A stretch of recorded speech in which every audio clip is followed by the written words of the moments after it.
Oppenheimer finally premiered Friday in the nation where two cities were obliterated 79 years ago by the nuclear weapons invented by the American scientist who was the subject of the Oscar-winning film. Japanese filmgoers' reactions understandably were mixed and highly emotional. Toshiyuki Mimiki, who survived the bombing of Hiroshima when he was 3, said he has been fascinated by the story of J. Robert Oppenheimer, often called the father of the atomic bomb for leading the Manhattan Project. What were the Japanese thinking, carrying out the attack on Pearl Harbor, starting a war they could never hope to win, he said, sadness in his voice, in a telephone interview with the Associated Press. He is now chairperson of a group of bomb victims called the Japan Confederation of A&H Bomb Sufferers Organization, and he saw Oppenheimer at a preview event. During the whole movie, I was waiting and waiting for the Hiroshima bombing scene to come on, but it never did, Mimiki said. Oppenheimer does not directly depict what happened on the ground when the bombs were dropped on Hiroshima and Nagasaki, turning some 100,000 people instantly into ashes, and killed thousands more in the days that followed, mostly civilians. The film instead focuses on Oppenheimer as a person and his internal conflicts. The film's release in Japan, more than 8 months after it opened in the U.S., had been watched with trepidation because of the sensitivity of the subject matter. Former Hiroshima Mayor Takashi Hiraoka, who spoke at a preview event for the film in the southwestern city, was more critical of what was omitted. From Hiroshima's standpoint, the horror of nuclear weapons was not sufficiently depicted, he was quoted as saying by Japanese media. The film was made in a way to validate the conclusion that the atomic bomb was used to save the lives of Americans.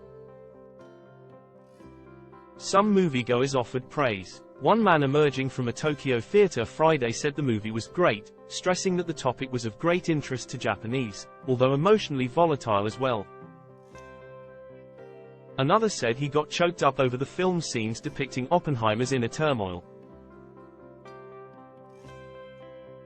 Neither man would give his name to an Associated Press journalist. In a sign of the historical controversy, a backlash flared last year over the Barbenheimer marketing phenomenon that merged pink and fun Barbie with seriously intense Oppenheimer.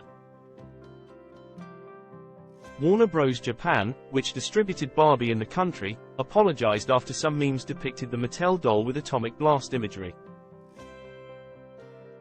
Kazuhiro Mishima, professor at Sophia University, who specializes in U.S. politics, called the film an expression of an American conscience.